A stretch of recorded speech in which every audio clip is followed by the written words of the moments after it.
दोस्तों नमस्कार, मैं हरीश भारद्वाज फिर उपस्थित हूं आपके सम्मुख अपने YouTube चैनल बूंगा मंच के माध्यम से।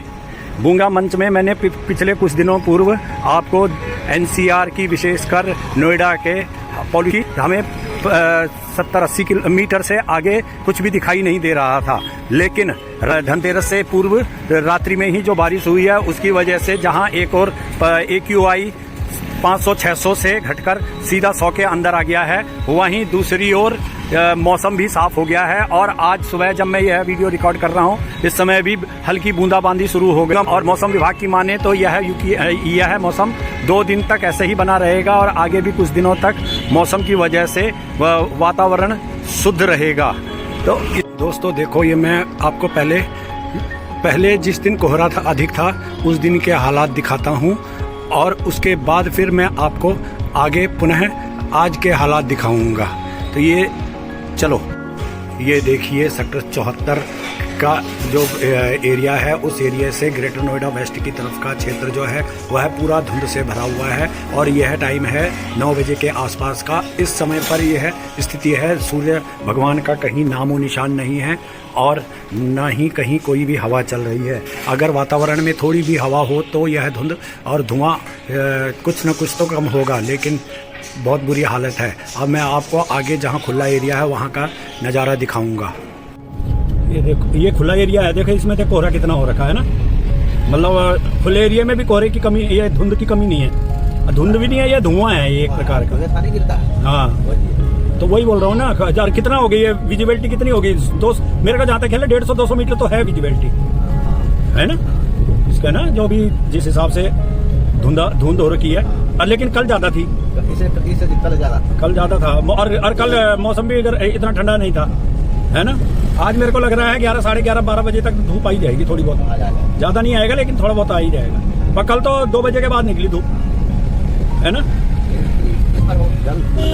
हाँ, ये कोहरा नहीं है, ये कोहरा नहीं है, ये धुआं है जो कि पंजाब, हरियाणा, राजस्थान के एरिया में जो खेतों में जो धान के और फसलें होती है ना, उनकी जो डांठ रह जाते हैं, जिनको बोलते हैं पराली बोलो, चाहे किसी और चीजों की जो खूंटे से रह जाते हैं जो खेतों में गर्दी नहीं होता है। हाँ, गर्दी, वही तो उसी की वजह से होता है।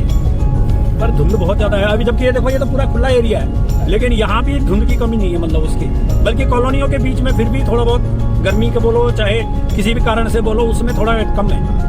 ये देखो, ये पूरा देखो, बिल्डिंग सामने कुछ नहीं दिखाई दे रही है, पेड़ भी ऐसे दिख रहे हैं, है ना।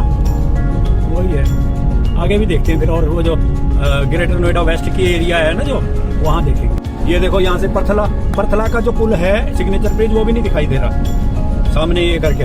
अब ये हल्का सा नजर पिलर आए हैं, जबकि अभी 150 मीटर दूरी पे आ गए हैं, है ना। अब ये आ रहा है परथला का पुल, ये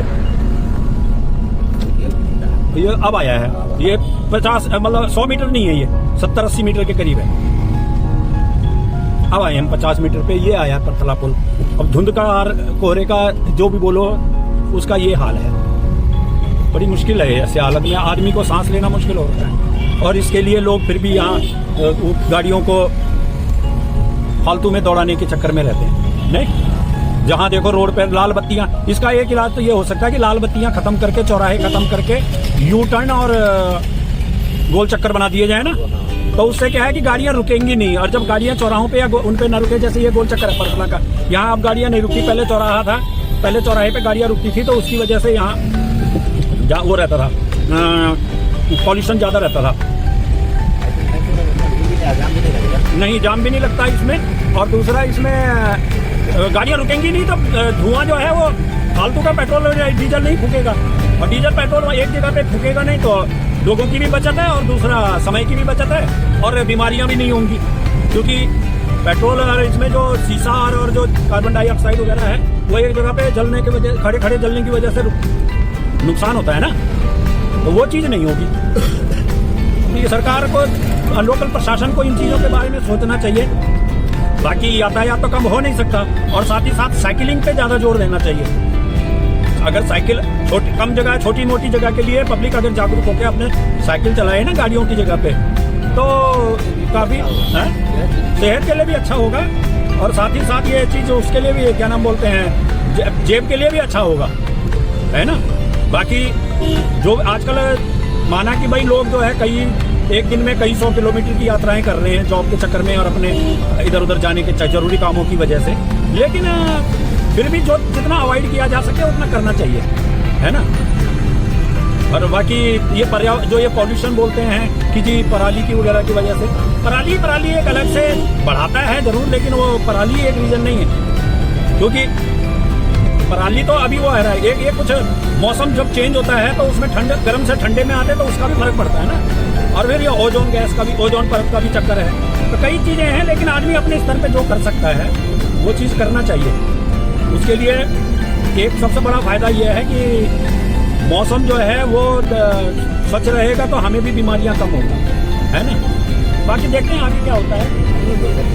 पब्लिक जब तक खुद जागरूक नहीं होगी, सरकार के भरोसे भी कब तक करते हैं कि सरकार से हर चीज की मांग करना भी गलत है। जब तक हम अपनी जरूरत को खुद ही पूरा नहीं करने की कोशिश करेंगे तो सरकार कहाँ तक करेंगे। सरकार भी तो हम ही से सहयोग की काम की इतना रखती है ना। अब लोग रॉन्ग डायरेक्शन में जाते हैं, बच्चों को स्कूटर 2 व्हीलर गाड़ियां दे देते हैं सीखने के नाम पे या इधर उधर जाने के। पहले जब हम छोटे थे ना तो हमारे टाइम में हम पैदल जाते थे तकरीबन 5-6 किलोमीटर स्कूल के लिए। आजकल बच्चे 200 मीटर 300 मीटर भी अगर जा रहे हैं तो माँ बाप ने बच्चों को जो है स्कूटर दे रखे हैं, मोटरसाइकिलें दे रखी हैं, है ना। और माँ बाप को पैसे कमाने से और अपने बिजी रहने से फुर्सत नहीं है। जिसको देखो वही पैसे की होड़ में भाग रहा है, लेकिन वो सेहत के लिए नहीं देख रहा है। जिसको देखो NCR की तरफ भाग रहा है। अगर तो गवर्नमेंट एक चीज हो सकता है कि गवर्नमेंट अगर उसकी सुविधा के लिए ना जो गांव दराज की जो रोडें हैं और कनेक्टिविटी है उसको थोड़ा अच्छा कर दे। जैसे रैपिड मेट्रो बन रही है मेरठ की, तो अब देहरादून अगर उसको देहरादून के नजदीक तक, जैसे हरिद्वार या इस साइड में सहारनपुर, इस साइड तक रैपिड रेलवे को फैला दिया जाए और वहां से लोकल मेट्रो को जो है वो कर दिया जाए, तो उससे काफी हद तक मतलब ये जो धुआं, पर्यावरण, जो गाड़ियों से होने वाला प्रदूषण, इसको रोका जा सकता है। क्यों? ये भाई वो बिजली से चलेंगी तो उससे वो नहीं होगा ना। और आगे आने वाले टाइम में वैसे भी डीजल पेट्रोल खत्म हो रहा है, तो उसके लिए दूसरे उपाय और लॉन्ग रूट की जो मेट्रो बनाई जाए रैपिड मेट्रो टाइप की, तो वो ज़्यादा बढ़िया रहेगा, ना कि ये शॉर्टकट शहर में NCR में इतना ठीक होगा। ये देखो ये आ गया ग्रेटर नोएडा वेस्ट का एरिया, यहाँ भी पॉल्यूशन का वही हाल है, बल्कि यहाँ और ज़्यादा है। यहाँ अगर देखो तो धुंध और ज़्यादा है ना।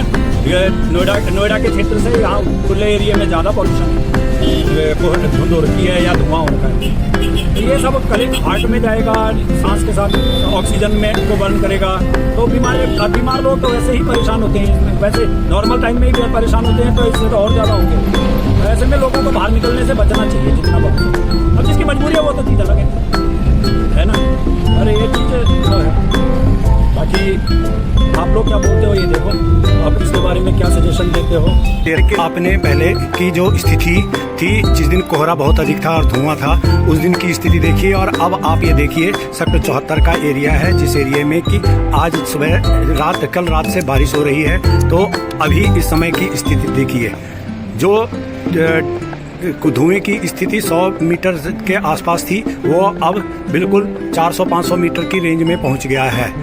बारिश का और पानी के छिड़काव का यह असर होता है।